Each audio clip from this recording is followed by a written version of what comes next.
Framed in silence, in a remote village called Sumberija, nestled on a mountain slope and surrounded by thick pine forests, lived an old painter named Guna Atmaja. For over 20 years, no one had seen him leave his house, which stood alone at the edge of the forest.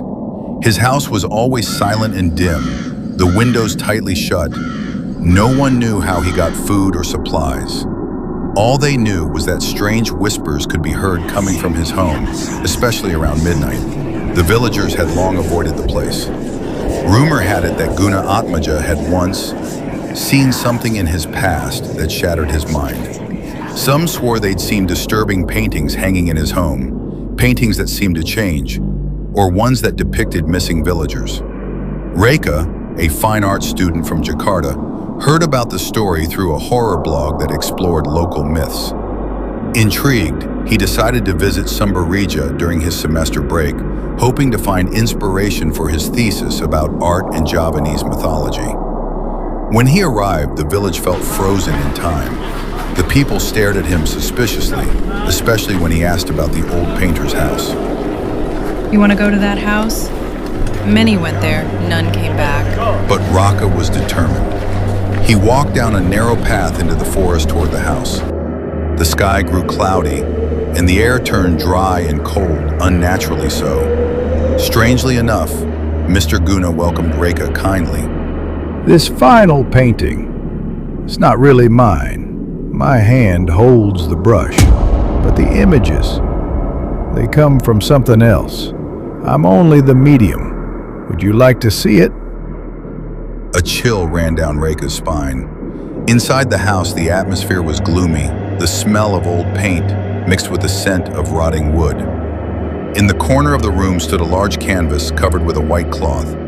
It's not finished yet, but you may stay here if you want to learn. Raka stayed for a week. Every night he heard whispers and footsteps outside his room, though whenever he went out to check, no one was there. He began to feel watched. Mr. Guna, too, looked paler and more exhausted each day. On the seventh night, Raka was awakened by a loud sound like a muffled scream.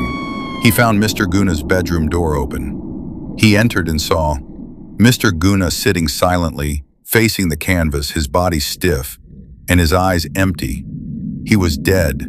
The cloth had fallen from the canvas.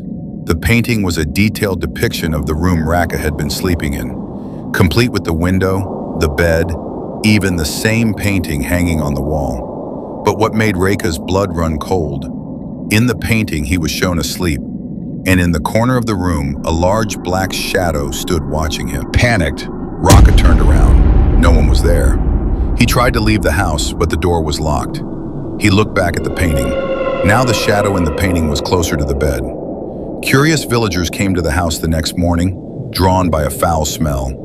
They found Guna's body, already decomposing, but Raka was nowhere to be found.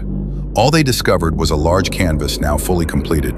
The painting now showed two figures standing side by side, Guna Atmaja and Raka, both with hollow eyes, cold smiles, and gray skin. And in the painting's corner, a new blank canvas was beginning to show shadows. Someone else was coming, someone new to take their place.